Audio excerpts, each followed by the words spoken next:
பிரியமானவர்களே, இந்த வெள்ளி ஆராதனையில் இருக்கிற ஒரு அனைவருக்கும் இயேசுவின் நாமத்திலே தோத்திரங்களை தெரிவித்துக் கொள்கின்றேன்.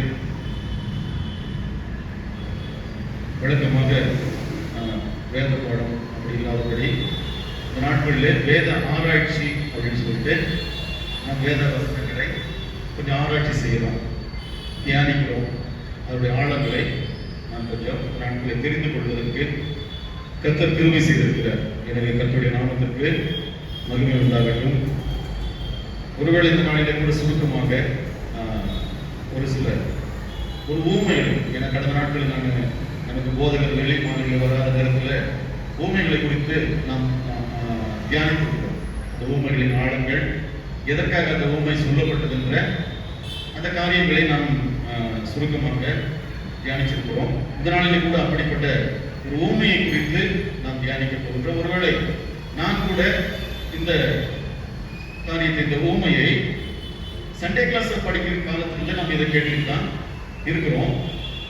ஒருவேளை எத்தனை முறை கேட்டாலும் இதுல ஒரு புதிய விஷயம் கட்டாயமாக வெளிப்படும். அந்த விசுவாசத்தோடு அந்த நாளிலே கூட அந்த ஊமை என்னவென்பதை நாம் தியானித்து ஆராய்ந்து தியானிக்க கர்த்தர் நமக்கு கிருபை செய்வார். அதற்காக தெரிந்து கொள்ளப்பட்ட வேத பகுதி மத்திய எழுதின சுவிசேஷம் 25ஆம் அதிகாரம் 1 முதல் 10 வசனங்களை வாசிங்க. மத்திய எழுதின சுவிசேஷம் 25ஆம் அதிகாரம் வசனங்கள் 1 முதல் 10 வரை உள்ள வசனங்களை நாம் வாசித்து அது உள்ள ஆழங்களை சற்று நேரம் தியானிக்கலாம்.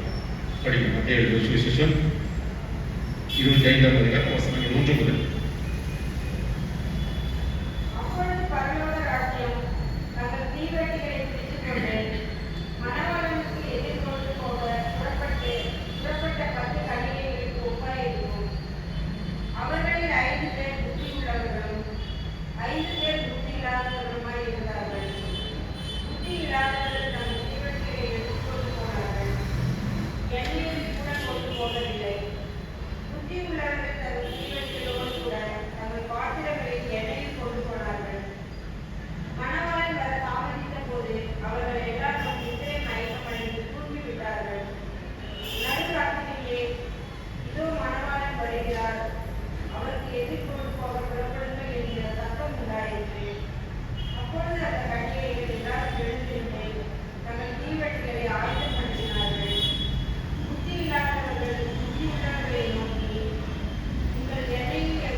ஜெபிக்கலாம்.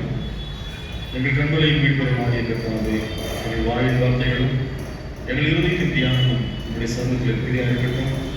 ஆண்டவரே, பேசுகிற அடையாளங்களை மறைக்க கர்த்தாவே, ஆய்வாளர் நீர் வெளிப்படும் வேதத்தின் மகத்துவங்களை, மறைப்பொருட்களை வெளிப்படுத்தி அதன்படி ஜீவிக்க ஆண்டவரே பரிசுத்த எங்களுக்கு வாசம் செய்யும்.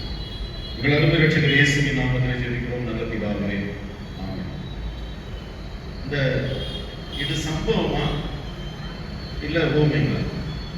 நம்ம வாசித்த இது நம்ம சிறு வயது முதல்ல சண்டே கிளாஸ் எல்லாம் கேட்டிருக்கோம். இது சம்பவமா இல்ல ஊமையா சார்? சொல்லுங்க. இதுதான் டிஸ்கஷன், வேத பாடம் டிஸ்கஷன் தான். ஏன்னா அப்பதான் சில காரியங்கள் நம்ம மனசுல புரியுறதுனால தான் நான் உங்களோட சில இன்ட்ராக்ட் பண்றது. ஊமை இயேசு அவர்களுக்கு சொன்னது. ஏன்னா இந்த ஊமையை ஏன் சொல்றாருனாக்கா, இயேசு எந்தெந்த காரியத்தெல்லாம் ஊமையா சொல்றாரு, வேதத்துல சொல்றாருனாக்கா, அந்த அந்த ஊமையில பரலோகராட்சியத்தின் காரியம் மறைக்கிறது. ஒருவேளை நமக்கு தான் நான் எப்பவும் சொல்ற போலதான் நம்ம முழு பைபிளை நம்ம படிக்கிறோம். அதே மாதிரி சின்ன வயசுல இருந்து இந்த வசனங்களை கேட்கறதுனால இது ஊமை, இயேசு சொன்னது பரலோகத்தை பற்றி தெரியுது. ஆனா அந்த நாட்கள் இருந்த மக்களுக்கும் ஏன் சீஷர்கள் கூட பரலோக ராஜ்யத்தின் காரியத்தை சொல்லும்போது புரியல. ஏன்னா அது அவங்களுக்கு புதிய ஒரு உபதேசமா இருக்குது. நாங்க பரலோக ராஜ்யம் இருக்குது, அங்க நான் இருக்கிற இடத்துல உங்களை சேர்த்துக்கிடுவேன் அப்படின்னு இயேசு சொல்லும்போது, பூமியை கடவுள் படைச்சாரு, மனுஷர்களை படைச்சாரு, அந்த பூமியில வாழ்ந்துகிட்டு இருக்கிறோம், செத்துற போறோம். அதுக்கப்புறம் என்னன்றது மனுஷருக்கு தெரியாது, அந்த நாட்கள் இருக்கிற மனுஷருக்கு தெரியாது. அப்ப இயேசுவே புதிய ஒரு விஷயத்த சொல்றாரு. இந்த பூமியில நீங்க வாழ்ந்து மறித்ததுக்கு அப்புறம் பரலோக ராஜ்யம் ஒன்று இருக்குது, அங்க நித்தியமாய் நம்ம என்ன பண்ண போறோம், வாழ போறோம் அப்படின்னு சொல்றது மக்களுக்கு, சீஷர்களுக்கு கூட புரியாத ஒரு விஷயமா இருந்ததுனால அந்த விஷயத்தை இப்ப பரலோக ராஜ்யம்னா என்ன அப்படின்னு சொல்லிட்டு நிறைய முத்துக்கள், விளையாட பற்ற காரியம், இதெல்லாம் இயேசு என்ன சொல்றாரு, அந்த பரலோக ராஜ்யத்தை குறிச்சு இப்படி ரொம்ப ஸ்பெஷலானது ஒரு முத்து, நல்ல கோயில் ஒரு முத்து, அதை வாங்கணும்னாக்கா ஒரு மனுஷன் எல்லாத்தையும் வித்து அதை வாங்குவோம் அப்படின்னு சொல்றாரு இல்லையா. அது வந்து முத்தா, பரலோக ராஜ்யத்துல முத்து எதுதான் வெளிப்படுத்தின விசேஷத்துல படிச்சோம்னா, அந்த பரலோக ராஜ்யத்துக்கு பேஸ்மெண்ட் போட்டிருக்காங்க இல்லையா, அந்த பேஸ்மெண்ட் கல்ல எதுதான், ரத்தினங்கள் தான், முத்து தான். அப்படிப்பட்ட இடம் தான் என்ன பரலோக ராஜ்யம். அப்ப மக்களுக்கு இது ஈஸியா புரியணும்னு சொல்றதுனால அந்த முத்துன்னு சொல்லிட்டு கடவுள் சொல்றாரு. இப்ப கூட இந்த ஓமையில ஒரு என்ன சம்பவம்னாக்கா, கடவுளை மணவாளனை சந்திக்க புறப்பட்ட 10 கன்னிகைகள் குறித்து இது பேசுது. மணவாளனா யாரு, நமக்கு தெரிஞ்சிருக்கிற மாதிரி நம்முடைய ரட்சகராகிய இயேசு கிறிஸ்து. அந்த மணவாளனை சந்திக்க ஒரு 10 கன்னிகைகள் போறாங்க. அதுல 5 பேர் புத்தி இருக்கிறவங்க, 5 பேர் புத்தி இல்லாதவங்க இல்லைங்களா. இப்போ மணவாளன் வர்றதுக்கு கொஞ்சம் தாமதம் ஆயிடுது, கொஞ்சம் லேட் ஆனா எல்லாருக்கும் அந்த கன்னிகைகளுக்கு என்ன வந்துருக்குங்க, தூக்கம் வந்துருது, தூங்கிடுறாங்க. தூக்கத்தாம தூங்கிட்டு இருக்கிற திடீர்னு ஒரு சத்தம் வருது, மணவாளன் வந்துருக்கா, எதிர்கொண்டு போக புறப்படுங்கள், ஆயத்தமாகுங்கள் அப்படின்னு சொல்லிட்டு ஒரு சத்தம் கேட்டுருக்காங்க. டக்குனு தடாபடான்னு எழுந்து என்ன பண்றாங்க, ஏன்னா இருட்டு. இப்போ மணவாளனை கூப்பிட போனாக்கா, இப்போ நைட்ல எல்லாம் இப்போ நம்ம வில்லேஜ்ல எல்லாம் பார்த்தோம் இல்லைங்களா, இந்த பெண் அழைப்புன்னு சொல்லிட்டு போவோம். அப்போ பந்தங்கள் எல்லாம் கொடுத்துக்கிட்டு இப்படி போவோம் இல்லைங்களா. அப்ப என்னன்னாக்கா, அந்த பெண்ணை அழைக்கும் போது நல்ல தீவெட்டி எல்லாம் பிடிச்சிட்டு போறோம், பந்தம் எல்லாம் பிடிச்சிட்டு போற மாதிரி இந்த கன்னிகைகள் மணவாளனை வரவேற்கிறதுக்கு வெளிச்சமா போறான்னு சொல்லிட்டு தீவெட்டிகளை அவங்க ஆல்ரெடி வச்சிருக்கிறாங்க சரிங்களா. அப்போ மணவாளனுக்கு எதிர்பட்டு போறாங்க. அது புத்தி இருக்கிறவங்க, புத்தி இருக்கிறவங்க என்ன வச்சிருக்காங்க, எண்ணெய் வச்சிருக்கிறாங்க. புத்தி இல்லாதவங்கிட்ட எண்ணெய் இல்லை. இந்த புத்தி இல்லாதவங்க புத்தி இருக்கிறவங்க கிட்ட என்ன கேட்கிறாங்க, எங்களுக்கு கொஞ்சம் எண்ணெய் கொடுங்க அப்படின்னு கேட்கும்போது, புத்தி உள்ளவங்க என்ன சொல்றாங்கன்னா, எங்க கிட்ட இருக்கிற எண்ணெய் எங்களுக்கு தான் போதுமானது, நீங்க வேணும்னா என்ன பண்ணணும், இருக்கிற இடத்துல போய் வாங்கிக்கணும் அப்படின்னு சொன்னாங்க. அப்ப ஏசாமி வந்துட்டாரு. வந்துட்டு புத்தியுள்ள அந்த 5 கன்னிகைகள் மணவாளனோட பிரவேசிக்கிறாங்க. கதவும் அடைக்கப்பட்டிருது. அதுக்கப்புறம் இருக்கிற படிச்சோம்னா, ஏசாமி அதுக்கப்புறம் அந்த புத்தி இல்லாத கன்னிகைகள் என்ன பண்றாங்க, கடைக்கு போய் வாங்கிட்டு வந்து மறுபடியும் தட்டுறாங்க. அப்ப ஏசாமி என்ன சொல்றாரு, உங்களை நான் அறியேன் அப்படின்னு சொல்லிட்டு என்ன சொல்றாருனாக்கா, நீங்கள் சோர்ந்து போகாதபடி, அதை படிங்க, அந்த வசனம் போய் சத்தமா படிங்க. அதான், நீங்க சோர்ந்து போகாதபடி எண்ணெய வச்சிருக்கும் கடவுள் சொல்லல, நீங்க சோர்ந்து போகாதபடி விழித்திருந்து ஜெபம் பண்ணுங்கள். இப்ப என்ன, இப்போ தீவெட்டி அணைய போறாம இருக்கணும்னாக்கா என்ன வேணும், என்ன வேணும். ஆனா ஏசாமி என்ன சொல்றாரு, நீங்க எண்ணெயோட சுத்தி இருக்குன்னு சொல்லல, நீங்கள் கைவிடப்பட்டு போகாதபடி, சோர்ந்து போகாதபடி விழித்திருந்து ஜெபம் பண்ணுங்கள். ஏன் விழித்திருந்து ஜெபம் பண்ண சொல்றாருனாக்கா, அப்ப விழித்திருந்து ஜெபம் விழிச்சுக்கிட்டே அதை பார்த்துக்கிறது என்ன ஆகும், எண்ணெய் குறையிறது நமக்கு தெரியும். அதனாலதான் ஏசாமி என்ன சொல்றாரு, நீங்கள் சோர்ந்து போகாத, அது படிங்க, வசனம் எடுத்துட்டீங்களா, என்ன வசனம் தெரியலையா, சரி விடுங்க. நீங்கள் விழித்திருந்து ஜெபம் பண்ணுங்கள் அப்படின்னு சொல்லி, இதுதாங்க விஷயம். இப்போ இதுல சில ரகசியங்களை என்னன்னு சொல்லிட்டு நம்ம ஏற்கனவே கேட்டுருக்கோம். மீண்டும் அது கூட அதை ஞாபகப்படுத்திக்கலாம். இன்னும் சில புதிய விஷயங்களை கூட அவருடைய கருத்தை நமக்கு ஆவியான நமக்கு வெளிப்படுத்தி கொடுப்பார். இந்த 10 கன்னிகைகள் இருக்காங்கல்ல, இவங்க யார்? மணவாளனை எதிர்கொண்டு போறாங்க, வரவேற்க போறாங்க. இவங்க யாருங்க? என்னங்கய்யா புரியுது இல்ல? இந்த 10 கன்னிகைகள் போய் மணவாளனை எதிர்கொண்டு போறாங்க இல்லைங்களா? இவங்க யாரு? இல்ல சும்மா சாதாரணமா நீங்க சொல்லுங்க, அவங்க யாரா இருக்கலாம்? அதுதான் அந்த சொல்லப்பட்ட கன்னிகைகள் தான் யாருன்னு கேட்கிறேன். மணவாட்டியா இருக்குமா? கல்யாண பொண்ணா இருக்குமா? ஏன்னா மணவாளன் வராரு. Very good, very good, very good. அப்போ புதிய ஏற்பாட்டு திருச்சபை தான் இயேசுக்குள்ள மணவாட்டி. அப்ப இந்த 10 கன்னிகைகள் யாருனாக்கா, இப்போ ஒரு கல்யாணத்துல நம்ம பார்க்கறோம் இல்லைங்களா, இந்த லைட்டிங் கேர்ள்ஸ் இருப்பாங்க. இப்போ அதுவும் நம்ம ஊர் திருமணத்தை காட்டிலும் யூதர்கள் திருமணத்துல பார்த்தோம்னு வச்சுங்களேன், அந்த மணவாளனை கூப்பிடுறது, அந்த தோழிகளோடு வர்றது, அந்த தோழிகள் 10 கன்னிகைகள் யாருனாக்கா இயேசுவை சந்திக்க போற தோழிகளுக்கு. அவங்க மணவாட்டி இல்லை. மணவாட்டினா யாரு? இப்போ ஒரு மணவாளனுக்கு ஒரு மணவாட்டினா யார் தான்? ஒண்ணுதான். 10 மணவாட்டி இருப்பாங்களா? இல்ல. நம்ம கடவுள் நமக்கே மனிதர்களுக்கு என்ன கட்டளை கொடுக்கிறாரு? ஒருவனுக்கு உத்தம புருஷனாய் ஒருவருக்கு ஒருத்தி அப்படின்னு சொல்லிட்டு அப்படி கொடுக்கிறாரு. அப்ப இயேசுங்கிற மணவாளனுக்கு 10 மணவாட்டி இருப்பாங்கன்னா, இந்த கன்னிகை மணவாட்டி அல்ல, வரவேற்கிற தோழிகள், ரிசப்ஷனிஸ்ட்.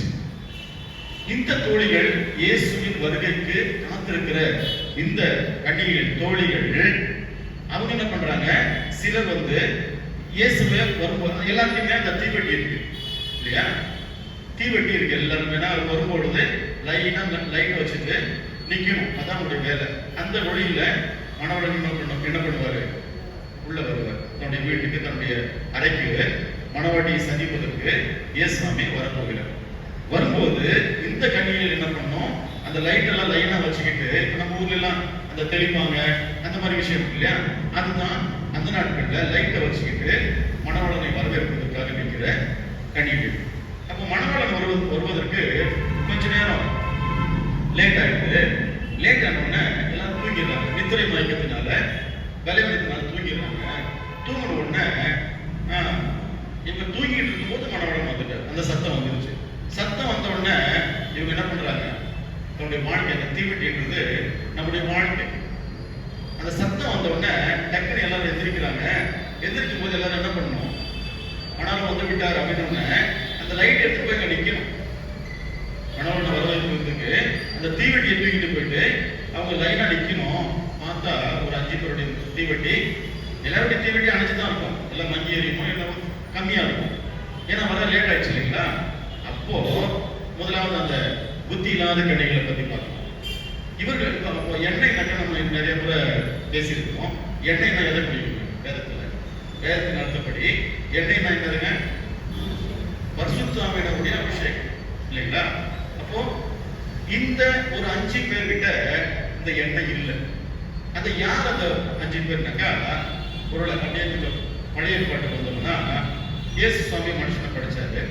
ஆதம படைச்சு அவனுக்கு ஒரு பிரமாணத்தை கொடுத்தாரு, மனசாட்சியின் பிரமாணம் இல்லையா? அந்த மனசாட்சியின் பிரமாணத்துல தான் ஆதாமை படைத்து தோட்டத்துல உள்ளாவறாரு. அப்ப இயேசுவையும் டெய்லி அவரோட உறவாடுறாரு. என்ன பண்றாரு? ஒரு நாள் பாவம் செஞ்சு அவன் என்ன பண்றான்? கடவுளுக்கு பயந்து மறைஞ்சிக்கிறான். மறைஞ்சிக்கிட்டு இயேசு எங்கடா இருக்கிறார்? ஆதாமே நீ எங்க இருக்கிறார் அப்படின்னு கேட்கும்போது அவன் என்ன சொல்றான்? எப்படி இருக்கிற? ஏன் நான் சாப்பிட புசிக்க வேண்டாம் என்ற கனியை புசித்தாயோ? அப்ப அவன் சொன்னது என்னங்கய்யா? நான் சாப்பிடல சாமி, நான் நல்லதான் இருந்தேன்.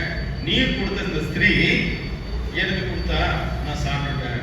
அப்ப அவனுக்கு அந்த மனசாட்சியின் பிரமாணத்தை, நல் மனசாட்சின்றது போய் இப்போ என்ன பாவ உலகத்துல அந்த மனசாட்சி போனதுனால ஏசாமி என்ன பண்ண வேண்டியதாயிடுச்சு. அதுக்கப்புறம் அப்படியே இன்னொரு அந்த நெக்ஸ்ட் பார்த்தோம்னா, காயின் ஆவியில கொண்டு வரும் இல்லைங்களா? கொண்டதுக்கு அப்புறம் ஏசாமி கேட்கிறாரு, காயினே நீ எங்க போற? உன் சகோதரன் எங்க? அப்ப காயின் சொன்ன பதில் என்ன? ஏசா கடவுளுக்கே எனக்கு தெரியாதுன்னு கூட சொல்ல, அவனுக்கு நான் காவலாளி எனக்கு என்ன தெரியும், அவன் எங்க போனாலும் என்ன பண்ணாலும் எனக்கு என்ன தெரியும். எனக்கு அந்த மனசாட்சி பாவம் ஆகிப்போச்சு, குற்றமான மனசாட்சி ஆகிப்போச்சு இல்லையா? அப்ப ஏசாமி நீ இப்ப பொய் சொல்றது எனக்கு தெரியுது, ஏன்னா சகோதரனுடைய ஆபேல் ரத்தம் என்னை நோக்கி கூப்பிடுச்சு. அப்போ மனுஷனுடைய அந்த நல் மனசாட்சி இருந்துச்சு இல்லைங்களா, அந்த நல் மனசாட்சி போய் குற்றம் உள்ள மனசாட்சி வந்ததுனால ஏசாமி வந்து கடவுள் என்ன பண்ணிட்டாங்க, மோசே மூலமாக ஒரு நியாயப்பிரமாணத்தை கொடுக்கிறார் இல்லைங்களா? 5 கனிகள்ன்றதுக்கு சொல்ற முதலாவது மோசே மூலமாக நியாயப்பிரமாணம் வந்துச்சு. அதுக்கப்புறம் பார்த்தா இந்த மக்கள் ஜனங்கள் என்ன பண்ணாங்க, அவங்க அந்த பாவத்தில் இருந்ததுனால இந்த பாவத்தை நிவர்த்தி செய்வதற்கு ஆசாரிய ஊழியம் வந்துச்சு. முதலாவது மோசே மூலமாக நியாயப்பிரமாணம் வந்துச்சு. அப்புறம் அந்த நியாயப்பிரமாணத்தை நிறைவேற்றுவதற்கு ஆசாரிய ஊழியம் வந்துச்சு. அதுல ஜனங்கள் என்ன பண்ணல, பாவிகளாக தங்களை கரைப்படுத்திக் கொண்டதுனால அடுத்ததாக கடவுள் என்ன பண்றாரு, நியாயாதிபதிகள் அப்படின்ற ஒரு ஊழியத்தை இந்த உலகத்தில் ஏற்படுத்துறாரு. நியாயாதிபதிகள், அந்த நியாயாதிபதிகள் யாருன்னாக்க இப்ப கிதியோன் இருந்தாரு, யோசுவா இருந்தாரு, அடுத்து சிம்சோன் வந்தாரு, இந்த மாதிரி பார்க்கிறோம் இல்லைங்களா? எஸ்தர் புஸ்தகம், இதெல்லாம் நியாயாதிபதிகள்.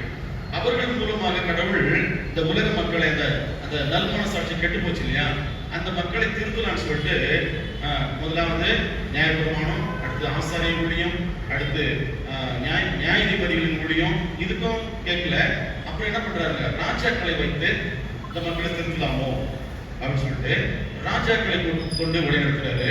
அந்த ராஜாக்களை கொடுக்க என்ன பண்ணிருந்தாங்க, இவங்க அசட்டை பண்ணதுனால ராஜாக்களை தள்ளி ராஜாக்களை ஏற்படுத்துகிற கர்த்தர் சுத்தமா என்ன போச்சு, அடிமைகளா போயிட்டாங்க. ராஜாக்கள் அந்த கடவுள் கொடுத்த ராஜாக்களை மதிக்காம அந்த ராஜாக்களே பாவம் செய்ததுனால இஸ்ரேல் ஜனங்களை கடவுள் என்ன பண்ணிட்டாரு, சுத்தமா ராஜாவும் இல்ல யாரும் இல்ல, அடிமைகளா இருப்பாங்க அப்படின்னு சொல்லிட்டு அடிமைகளா கைவிட்டுட்டாரு. அந்த ஜனங்களை மீட்பதற்கு கடவுள் மறுபடியும் மனதுருகி தீர்க்கதரிசிகளை உருவாக்குகிறார். இவர்கள் எல்லாரும் இந்த கெட்டு போன ஜனத்தை மீட்பதற்காக இந்த 5 கனிகள் இருந்தாங்க இல்லைங்களா? முதலாவது நியாயப்பிரமாணம், அடுத்து ஆசாரிய ஊழியம், அடுத்து நியாயாதிபதிகளின் ஊழியம், அடுத்து ராஜாக்களை கொண்டு ஊழியம் செய்தாரு. இவை எல்லாம் தாண்டி இந்த ஜனங்கள் என்ன பண்ணல, இயேசுவை ஏற்றுக்காம அவருடைய வழிகளை விட்டு விலகினதுனால தீர்க்கதரிசிகளை கொண்டு அவர் என்ன பண்றாரு, எச்சரிக்கிறார். இத்தனை இருந்தும் இந்த ஜனங்கள் என்ன பண்ணல, திருந்தல. ஏன்னா இந்த 5 பேர் இருந்தாங்க இல்லைங்களா, எலியா, எலிசா, இப்படிப்பட்டவங்களாம் இருந்தாங்க இல்லைங்களா? அப்பெல்லாம் அபிஷேகம் என்ற ஒண்ணு இருந்துச்சா, பரிசுத்தாவியானுடைய அபிஷேகம் ஒண்ணு இருந்துச்சுன்னா இருந்துச்சு. அப்பப்போ வருவாரு, அந்த கிரியை செஞ்சுட்டு போயிடுவாரு. எலியா கூட அந்த ஜனங்களோட அந்த 450 பாகால் தீர்க்கதரிசி இருந்தாங்க இல்லைங்களா, அவங்க கூட போட்டி போடுறாரு, வாங்க பார்த்துக்கலாம். அப்போ வானத்துல இருந்து அக்கினி ஒன்று இறங்கி அது எல்லாத்தையுமே பட்சித்து போடுது. ஆனா பர்மனண்டா எங்கே அவர் இருந்தாருனாக்கா இல்லை, வருவாரு, அந்த நேரத்தில் அதை செய்வாரு, போயிடுவாரு. இப்ப சிம்சோனுக்கு பார்த்தோம்னா பரிசுத்தாவியானவர் இறங்குவார், அவர் மேல இறங்கி கிட்டத்தட்ட 2000 பேர் அடிப்பார். ஒரே ஒரு எலும்பை வச்சுக்கிட்டு, கழுதின் எலும்பை வச்சுக்கிட்டு அடிப்பாரு. அதுக்கப்புறம் பர்மனண்டா ஆவியானவர் இருப்பாரா, இல்ல, போயிடுவாரு. அதே மாதிரி தாவீதின் மேல இப்போ ஆவியானவர் இறங்குவாரு, இறங்கி அந்த கிரியை செஞ்சுட்டு போயிடுவார். அதே போலதான் தீர்க்கதரிசனம் எல்லாரும் தீர்க்கதரிசனம் கூட வருவாரு. இந்த தீர்க்கதரிசனத்தை நீ சொல்லு, எசேக்கியேலே இதை நீ உரை அப்படின்னு சொல்லுவார். ஏசாயாவே உன் நாவை சுட்டு பரிசுத்தப்படுத்தி இதை சொல்லுன்னு சொல்லுவாரு. தவிர அந்த தீர்க்கதரிசனுடைய ஆவியானவர் இருந்தாருனாக்கா இல்லை. அந்த நான் சொன்ன 5 கனிகள் இல்லைங்களா, இந்த பழைய பாட்டு ஊழியர்களாகிய இந்த 5 ஊழியத்தில் என்ன இல்லை, எண்ணெய் இல்லை. அப்போ அந்த எண்ணெய் இல்லாததுனால அவங்க என்ன பண்றாங்க, அந்த பாரம்பரியம் இல்லைங்களா, நியாயப்பிரமாணத்தின் பாரம்பரியம், அந்த பாரம்பரியத்திலே வளர்றாங்க. ஒருவேளை இயேசு கிறிஸ்து மெசியாக வந்த போது கூட இந்த ஜனங்கள் மெசியாவை ஏற்றுக்காதனால அவங்களுக்குள்ள எண்ணெய் ஆகிய அபிஷேகம் எப்போ வச்சு, கடைசியில இயேசு கிறிஸ்து வந்து தன்னுடைய ஜீவனை தந்து 3ஆம் நிலையில உயிர்த்தெழுந்து 40 நாள் இந்த உலகத்துல சுற்றி திரிந்து அதுக்கப்புறம் பரம்பரை போறாரு. பரம்பரை போனதுக்கு அப்புறம் தான் அந்த கலிலேயரை பார்த்து என்ன சொல்றாரு, கலிலேயராகிய நீங்க யூதர்களே நீங்க இப்படி பார்த்துட்டு இருக்கிறது என்ன? நான் போவேனாகில் உங்களுக்கு ஒரு தேற்றரவாளனை அனுப்புவேன். அப்ப பெந்தேகோஸ்தே நாளில் எல்லாருக்கும் மேலிருந்து அறையில் இருக்கிறாங்க. ஆவியானவர் அக்கினிமயம் போல எல்லார் மேலும் வந்து வாசம் செய்தார் சொல்லிட்டு வசனம் இருக்குது. பழைய ஏற்பாட்டு ஊழியர்கள்ல ஆவியானுடைய பிரசனம் இல்லை. ஆனா புதிய ஏற்பாட்டுல ஆவியானுடைய அந்த வல்லமை பரிசுத்த ஆவியானவர் இந்த பூமிக்கு முழுமையாக அனுப்பப்பட்டு விட்டார். இந்த பூமியில நம்ம தேற்றுவதற்கு ஒரு தேற்றரவாளனை உங்களுக்கு அனுப்புவேன்னு சொன்ன ஆண்டவர் அந்த பரிசுத்த ஆவியானவர், பரிசுத்த ஆவியானவர் என்னதுங்க? எண்ணெய். எண்ணெயாக இந்த பரிசுத்த ஆவியானவர் இந்த பூமியில முழுவதுமாக ஊற்றப்பட்டதுனால ஒரு 5 கணிகைகள் கிட்ட அந்த எண்ணெய் இருந்துச்சு. அந்த 5 கணிகைகள் கிட்ட அந்த எண்ணெய் இருந்ததுனால அவங்க என்ன பண்றாங்க? ஒருவேளை மங்கி போயிட்டா கூட டக்குனு தாங்கள் வச்சிருந்த அந்த எண்ணெயை ஊற்றி தங்களை என்ன பண்ணிக்கிறாங்க? புதுப்பிச்சுக்கிறாங்க. புதுப்பிச்சுக்கிட்டு மணவாளனை சந்திக்க போய் மணவாளனை அழைச்சிக்கிட்டு நேரம் எங்க போறாங்க? அந்த மண்டபத்துக்குள்ள நுழையிறாங்க. அந்த மணவாளனுடைய அறைக்குள்ள போறாங்க. கதவும் அடைக்கப்பட்டுச்சு. அப்போ பழைய பாட்டுல ஒரு 5 ஊழியர்களை பார்த்தோம். அப்போ புதிய பாட்டுல இது இருக்கும் இல்லையா? இப்ப அந்த 5 யாரு, என்ன ஊழியர்கள், என்ன அந்த அந்த அபிஷேகத்தினால் அந்த எண்ணெய் நாள் வந்த என்ன அபிஷேகம் பார்த்தோம்னா எபேசியர்கள் இருக்கும் 4ஆம் அதிகாரம் 13ஆம் வசனம் படிக்கும். எபேசியர் 4:13. எபேசியர் 4:13 படிங்க.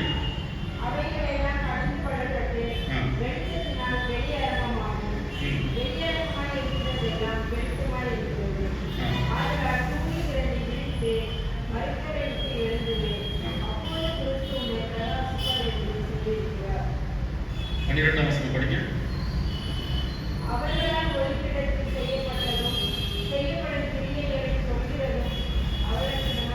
இல்ல இல்ல, அதாவது 5 ஊழியர்களை கொண்டு என்னென்ன ஊழியம்னாக்கா அப்போஸ்தல ஊழியம், மேய்ப்பர் ஊழியம், தீர்க்கதரிசி ஊழியம், அப்புறம் போதக ஊழியம், மேய்ப்பர் ஊழியம். சரிதானே? சரி, எபேசியர் 4:13 தானே படிங்க. அதுதான் சொல்றேன். அப்ப எபேசியர் தான் சொல்றேன். மாற்றி சொல்றேன்னா அவர் சிலரை அப்போஸ்தலராகவும் தீர்க்கதரிசிகளாகவும் சுவிசேஷகராகவும் சிலரை மேய்ப்பராகவும் போதகராகவும் தெரிந்து கொண்டார். அப்போ அங்க பழைய ஏற்பாட்டுல 5 ஊழியர்கள் இருந்துச்சு. அதுல எண்ணெயாகிய ஆவியானவர் அங்கே இல்ல, முழுமையாக எல்லாம் வந்து கிரியை செய்கிறாரு. முழுமையாக அந்த பூலகத்திலே தங்கி நம்மளே வாசம் செய்து இப்போ கிரியை செஞ்சுட்டு இருக்கிற அந்த அனுபவம் பழைய ஏற்பாட்டு அந்த 5 ஊழியர்கள் இல்ல. புதிய ஏற்பாட்டுல ஆவியானவர் அந்த 50ஆம் பெந்தேகோஸ்தே நாளில் ஊற்றப்பட்டதுக்கு அப்புறம் வருகிற ஊழியர்கள் என்னென்ன?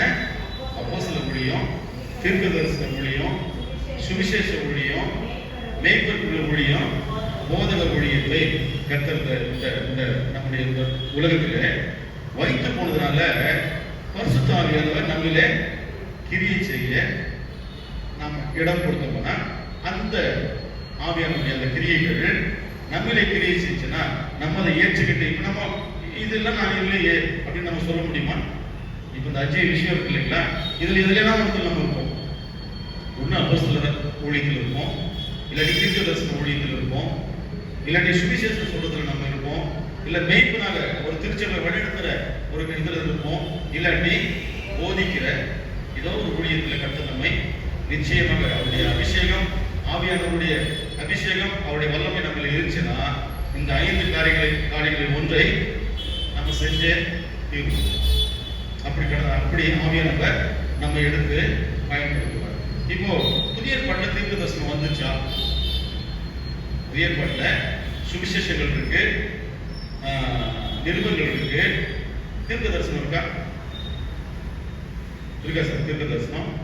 இப்போ பழைய ஏற்பாட்டுல படிக்கிறோம் ஏசாயா, எரேமியா, எசேக்கியேல், ஆமோஸ், சகரியா, மல்கியா, அது வரைக்கும் படிக்கிறோம் இல்லைங்களா?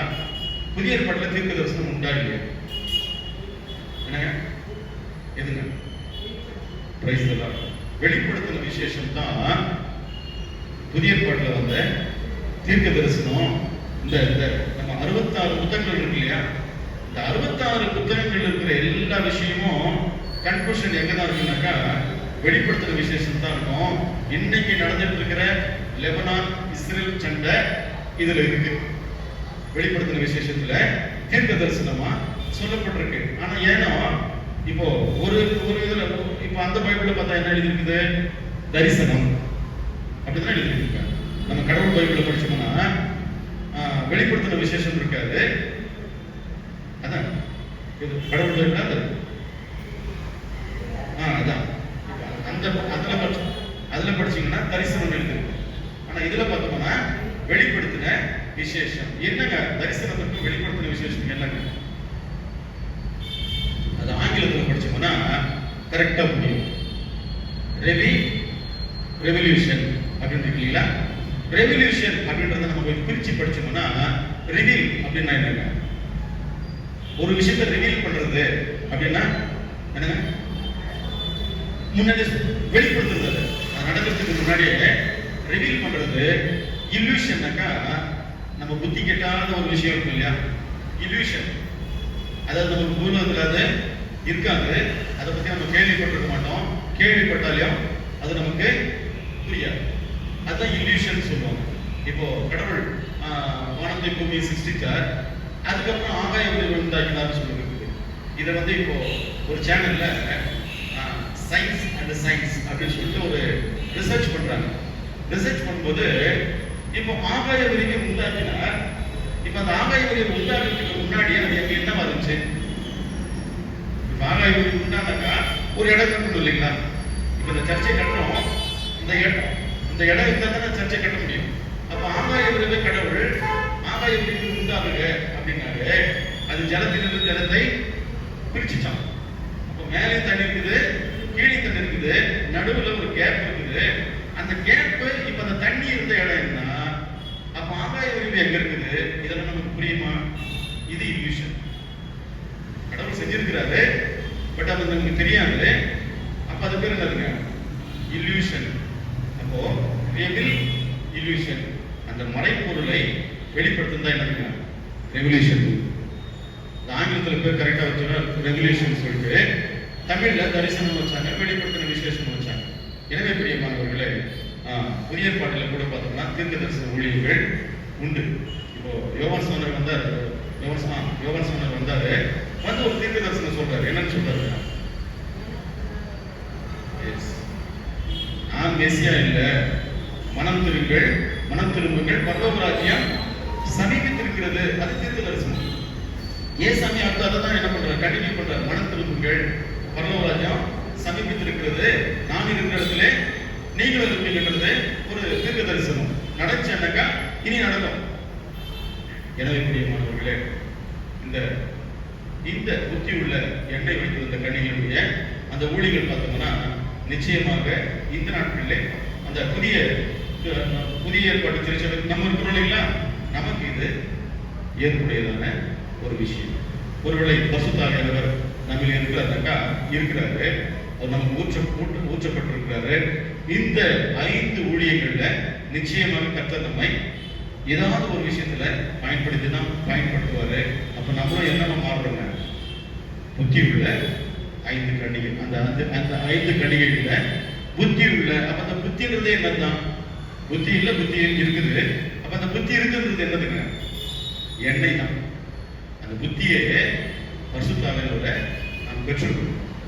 நம்மள பரிசுத்த ஆவியானவர் கிரியை செய்யணும். அதுக்கு நம்ம ஒப்பு கொடுத்தோம்னா அவர் நம்மை அபிஷேகித்து நம்மள பரிசுத்த ஆவியானவர் வந்து இப்போ ஊழலுக்கு இப்போ இந்த நாட்களில புதிய ஏற்பாட்டின் காலத்துல பரிசுத்த ஆவியானவர் வந்து கிரியை செய்து போறவர் இல்லைங்க. பரிசுத்த ஆவியானவர் நம்மிலே வாசம் செய்து நம்மிலே கிரியை செய்து அவர் நம்மளை மகிமைப்படுறது எதுலனாக்கா அவர் நம்மை கொண்டு போயிட்டு மணவாளன் கட்ட சேர்த்துவார் இல்லைங்களா? அந்த வெளிச்சத்துல மணவாளன் வருவார் இல்லைங்களா? அந்த புத்தி இருக்கும்போது, அந்த எண்ணெய் இருக்கும்போது அவரோடு கூட நம்ம அவருடைய அறையில பிரவேசம் இல்லைங்களா? அந்த புத்தி தான் பரிசுத்த ஆவியானவர் நம்ம நம்மோடு கூட வாசம் செய்கின்ற காரியம். எனவே பிரியமானவர்களே, இந்த பரிசுத்தாவியானவருக்கு நம்மை நாம் ஒவ்வொரு நாளும் விட்டுக் கொடுத்தோம்னா அவர் நம்மள நல்ல கிரியைகளை செய்ய வல்லவராக இருக்கிறார். இப்போ நம்ம 1 கொரிந்தியர் நம்ம பார்க்கிறோம், வரங்களை பற்றி நம்ம பார்க்கிறோம். இந்த வரங்களை இப்போ நமக்கு அந்த வரம் இருக்குனாக்கா, இப்போ நம்ம அந்நிய பாஷை பேசுறோமா? பேசுறோம். ஆனா விசுவாசிக்கிற வரம் நம்மள இருக்கு. ஒரு வேளை அந்நிய பாஷையின் வரத்தை நாம் நாடினோம்னால் அதையும் தருவதற்கு அவர் வல்லவராக இருக்கிறார், சித்தமுள்ளவராக இருக்கிறார். எனவே பிரியமானவர்களே, இந்த நாளிலே நாம் கேட்ட அந்த புத்தியுள்ள 5 கனிகளை போல நாம் கர்த்தருடைய அப்போஸ்தலர்களாய் மாறுவோம், அவருடைய தீர்க்கதரிசிகளை நம்ம மாறுவோம், அவருடைய சுவிசேஷங்களை நம்ம மாறுவோம், அவருடைய மேய்ப்பராக போதகராக நம்மை நாம் ஆவியானவர்கிட்ட ஒப்புக் கொடுக்கும் போது நிச்சயமா இப்ப பரிசுத்த ஆவியானவர் தான் நம்ம என்ன பண்ண போறாருன்னா, கொண்டு போயிட்டு பிதாவோடும் குமாரனோடும் ஒப்புரவாக்கி வைக்க போறாரு. அதுக்குண்டான மீடியேட்டர் யாரு? பரிசுத்த ஆவியானவர் தான். எனவே பிரியமானவர்களே, பரிசுத்த ஆவியானவர் நம்ம ஒப்புக் கொடுத்து ஒவ்வொரு நாளும் உங்களுடைய பாதுகாப்பு, உங்களுடைய வழிநடத்துதல், உங்களுடைய அந்த அவருடைய ஆலோசனை ஒரு நாள் நம்ம காலையிலே எழுந்து முதலாவது தேவனுடைய சன்னதியில் நின்று அதை நாம் கேட்கும் பொழுது நிச்சயமாகவே அவர் ஒவ்வொரு நாளும் அவருடைய ஆவியின் வல்லமை தந்து வழிநடத்த அவர் வல்லவராக இருக்கிறார். நாம் அவர் ஒப்புக் கொடுக்கும்போது வல்ல கிரியைகள் நம்மளே செய்யப்படும். கர்த்தர் தாமே இந்த வார்த்தைகளை கொண்டு நம்மை ஆசீர்வதித்து ஒவ்வொரு நாளும் நம்மை பலப்படுத்தி காப்பார்.